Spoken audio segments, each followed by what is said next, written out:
Brothers శ్రావణ వేడుకలు అన్ని రకాల వస్త్రాలు శ్రావణంలో కూడా ఆషాఢం ధరలకే అమ్మకం. అదే మనము ఏదైనా అయిపోయిన తర్వాతే మంచి చెప్తాం పక్కన వాళ్ళకి. అంటే అక్కడ చూసేసి వచ్చిన తర్వాత ఇది చెప్తే వీళ్ళైనా బాగుపడతారు అనే ఒక ఆలోచన ఉంటది కదా, అలా అనుకున్నాను. మా మామ పిల్లలు ఉన్నారు, మా మేనమామ పిల్లలు. వాళ్ళు చిన్నప్పటి నుంచి కూడా, అంటే నా టీనేజ్ అప్పుడు చిన్న పిల్లలు అనమాట. వాళ్ళు స్కూల్ డేస్ నుంచి కూడా చెప్పేవాడిని అనమాట లైఫ్ అంటే ఏంటి. పాపం వాళ్ళు బాగా చదువుకుని, ఒక అబ్బాయి డాక్టరు, ఒక అబ్బాయి ఇంజనీరు. మాతో పాటు వీడియోస్ చేస్తాడు చరణ్ అనే అబ్బాయి ఇంజనీర్ అనమాట. ఇంజనీర్ కంప్లీట్ అయిపోయింది. వాళ్ళ అన్న వచ్చేసి డాక్టరు. సో ఇంకొక మా మేనమామ కొడుకు వచ్చేసి కన్స్ట్రక్షన్ ఫీల్డ్లో ఉన్నాడు. అదే చెప్తాను కదా, ప్రతి ఒక్కరికి నాకు తెలిసిన వాళ్ళు ఎవరైనా నాకు పరిచయం అయితే వాళ్ళకి చెప్పేది ఫస్ట్ లైఫ్ గురించే. లైఫ్ గురించి సెట్ అవ్వండి, ముందు చూసుకోండి లైఫ్ ఏంటి, అసలు మీరు ఏం అవ్వాలనుకుంటున్నారు దాని వైపు అడుగులు వేయండి. అంతేగాని మీ ఏదో మా ఫ్రెండ్స్ ఇటు వెళ్తున్నారు నేను ఇటు వెళ్తాను అలా లైఫ్ ను వేస్ట్ చేసుకోవాకండి. ఓకే కాదన్నా, ఇప్పుడు జాబ్ చేస్తున్నారు, ఇవన్నీ సపరేట్ కదా, అసలు యూట్యూబ్ ఇంకో ప్లాట్ఫామ్ పూర్తిగా. ఎందుకని యూట్యూబ్ ఇంట్రెస్ట్ వచ్చింది మీకు? యూట్యూబ్ ఇంట్రెస్ట్ అనేం కాదమ్మా, యాక్చువల్గా నేను స్కూల్ డేస్లో నాటకాలే వేసానమ్మా. ఓకే. సో నేను 9th క్లాస్లో శారీ కట్టుకుని అమ్మాయి మాదిరిగా డ్యాన్స్ కూడా వేసినాడు ఫేర్వెల్కి. సో అప్పటి నుంచి కూడా నాకు అప్పించింది. అంటే నేను చెప్పేది ఒక 25 years బ్యాక్. ఓకే. ఇప్పుడు కాదు, 25 years బ్యాక్ అనమాట. అప్పట్లో మొబైల్స్ ఎవరికి ఉండేవి అసలు లేదు, మొబైల్ అనేది తెలియదు లేండి.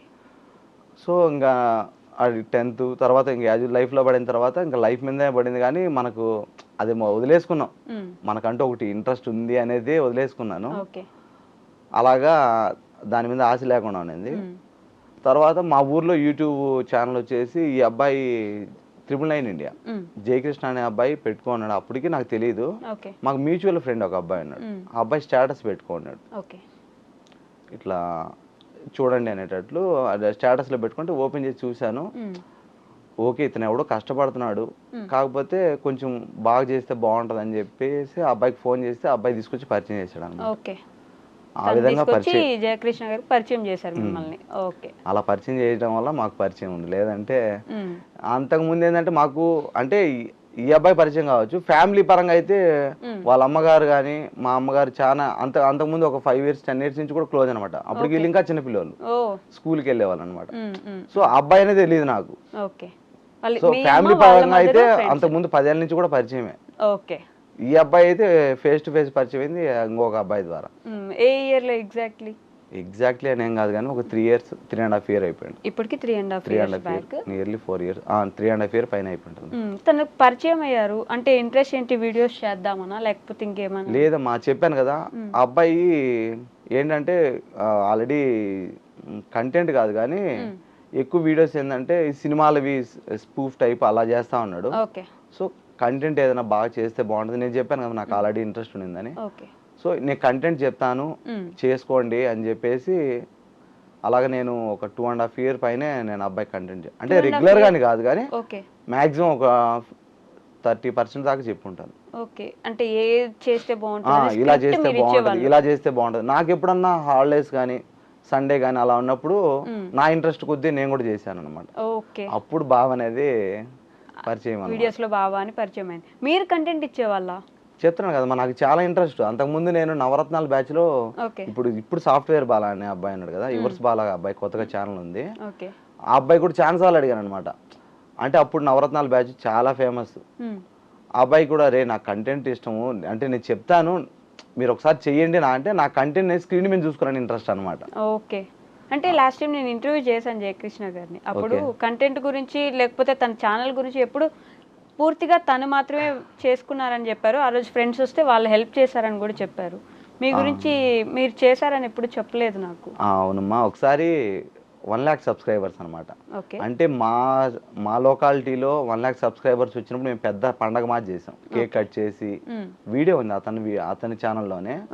అది ఇప్పటికీ 3,500 అంటే అంత తక్కువ మంది చూసారు కాబట్టి నేనేంటో తెలియదు. అది జరిగి నియర్లీ 3 years పైన అయిపోయి ఉంటుంది. ఒకసారి చూస్తే అక్కడ నేను కనపడతాను. అప్పుడు బావ అనేది తెలియదు కదా, సురేష్ అంటే ఎవరికి పెద్ద తెలిసి ఉండకపోవచ్చు. ఈవెన్ అతను ప్లే బటన్ ఓపెన్ చేసినప్పుడు కూడా ఫస్ట్ నా పేరే చెప్పి ఉంటాడు. ఒకసారి చూస్తే తెలుస్తుందమ్మా మీకు. ఏమైనా కంటెంట్ క్రియేటర్ సురేష్ అని చెప్పుంటారా? చూడండి అమ్మా. ఓకే నా మన నోటి వీడియో అంటే నేను చూడాల్సిందేనా? చెప్పడం ఎందుకు ఓకే నేను వీడియో ఒకటి ఇక్కడ అంటే ఇప్పుడు నేను చెప్పానంటే నేనేదో చెప్పాను అనుకుంటారు కదా, అతను తను చెప్పి ఉంటాడు కదా, ఓకే. అప్పుడు నేనేంటి అనేది. మ్మ్. సో అప్పటి నుంచి 1 మిలియన్ సబ్స్క్రైబర్స్ అప్పుడు కూడా మేము కేక్ కట్ చేసాం, ఓకే వాళ్ళ ఇంట్లో సెలబ్రేట్ చేసాం, అందరం ఉన్నాం. ఆ కేక్ నేను కూడా కట్ చేశాను. ఓకే సో 1 lakh సబ్స్క్రైబర్స్ అప్పుడు ఎవరెవరు ఉన్నారా అనేది కూడా మీకు తెలిసి ఉంటుంది, తెలుస్తుంది, తెలిసి ఉంటుంది అని ఎందుకు. ఓకే సో ఆ వీడియో ఒకటి ప్లే చేద్దాం మనం ఇక్కడ. నేను కూడా తప్పకుండా చూడొచ్చు, ఆడియన్స్ కూడా చూడొచ్చు. సురేష్ అంటే మీరే కదా, మా బావ బంగారం సురేష్ పక్కన మనిషి ఉన్నది నేనే కదమ్మా. మీరే ఉన్నారు కాబట్టి సో విల్ను. మన కంటెంట్ వీడియోస్ కి హెల్ప్ చేసిన సురేష్ అన్నకి, హాయ్. కంటెంట్ వీడియోలకి హెల్ప్ చేస్తున్న సురేష్ అన్నకి చాలా థ్యాంక్ యూ. మరి ఏమైంది సడన్ గా? అప్పుడు మొత్తం అన్ని వీడియోస్ లో కలిసి ఉండేవాళ్ళు, ఎక్కడున్నా మాట్లాడుకునే వాళ్ళు, ప్రతి సెలబ్రేషన్ కి దగ్గర ఉండేవాళ్ళు. ఏం జరిగింది ఇద్దరికి? ఏం జరగలేదమ్మా, ఏం జరగలేదా? ఏమీ జరగలేదు. లాస్ట్ టైం నేను అడిగినప్పుడు, నేను హాస్పిటల్లో ఉన్నప్పుడు తను రాలేదు నా దగ్గరికి, అంటే చావు బతుకుల్లో ఉన్నప్పుడు కూడా రాకపోతే నా మనసు ఇరిగిపోయింది, నాకు బాధ వేసింది, అప్పటి నుంచే దూరం అయిపోయాం, అట్లా పెద్ద గొడవలేం లేవు అని అయితే చెప్పారు నాకు. గొడవ చెప్తున్నా కదమ్మా, అతని క్యారెక్టర్ అలాంటిది కాదు, నా క్యారెక్టర్ అలాంటిది కాదు. ఓకే ఒకరు మన వల్ల చెడిపోవాలని కోరుకునే క్యారెక్టర్లు ఇద్దరే కాదు, అదే మిస్కమ్యూనికేషన్. ఓకే నేను ఆ అబ్బాయిని లాస్ట్ టైం అంటే మాట్లాడింది December 10th. December 10th last year December 10th నేను డైరెక్ట్ మాట్లాడాను. ఓకే అప్పుడు అతను తిరుపతికి వెళ్తా ఉన్నట్టే మాట్లాడాను. తర్వాత కలిసింది లేదు. ఒకసారి స్టేటస్ పెట్టినాడు, అదే ఐసీయూలో ఉన్నట్టు. ఓకే అప్పుడు కాల్ చేసి మాట్లాడాను. తను ఐసీయూలో ఎందుకున్నారు మీకు తెలియదు అప్పటికి? తెలీదు మా, ఓకే ఏదో హెల్త్ ఇష్యూ అన్నారు కానీ ఎందుకన్నారో తెలీదు. వాళ్ళ అమ్మ చెప్పుంటారు కదా మీకు ఫోన్ చేసి, అట్లీస్ట్ ఇట్లా ఉంది బాగాలేదు అని. లేదమ్మా, ఏం అలా ఏం లేదు. అంటే వాళ్ళ టెన్షన్ లో వాళ్ళు ఉండుండొచ్చు. సో నాకు తెలిసినప్పుడు మాత్రం నేను ఖచ్చితంగా అయితే కాల్ చేసి మాట్లాడాను. ఓకే ఆ అబ్బాయి మ్యారేజ్ ఎప్పుడైందమ్మా? December 13th ఏమో, గుర్తులేదు నాకు ఎగ్జాక్ట్ డేట్.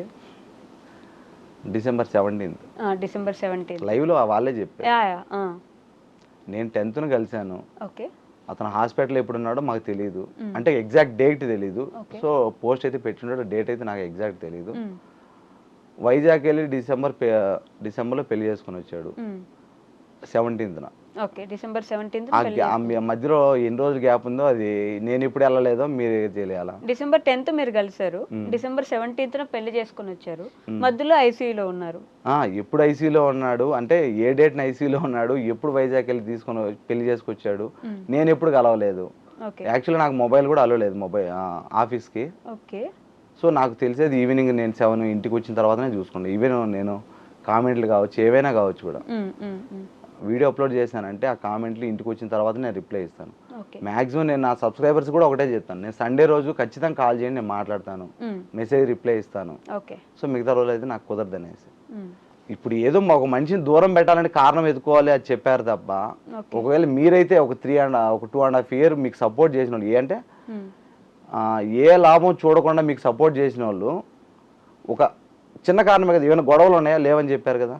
నేను చెప్తున్నాను గొడవలు అయితే లేవు, హాస్పిటల్లో చూడడానికి రాలేదు అనే ఒక కారణం చెప్పి దూరం పెట్టారు అంతే, దానికి మించి ఏం లేదు. అంటే అటు సైడ్ నుంచి చూస్తే అది కూడా పెద్ద కారణమే అయి ఉండొచ్చు కదా. ఐసీయూలో నేను ఉంటే నన్ను చూడడానికి రానప్పుడు ఇంకా నా జీవితంలో ఉండే ఏం లాభం అనే ఒక క్వశ్చన్ అయితే రావచ్చు కదా. తప్పకుండా అమ్మా, మీరు చాలా అభిమానంగా మాట్లాడారు.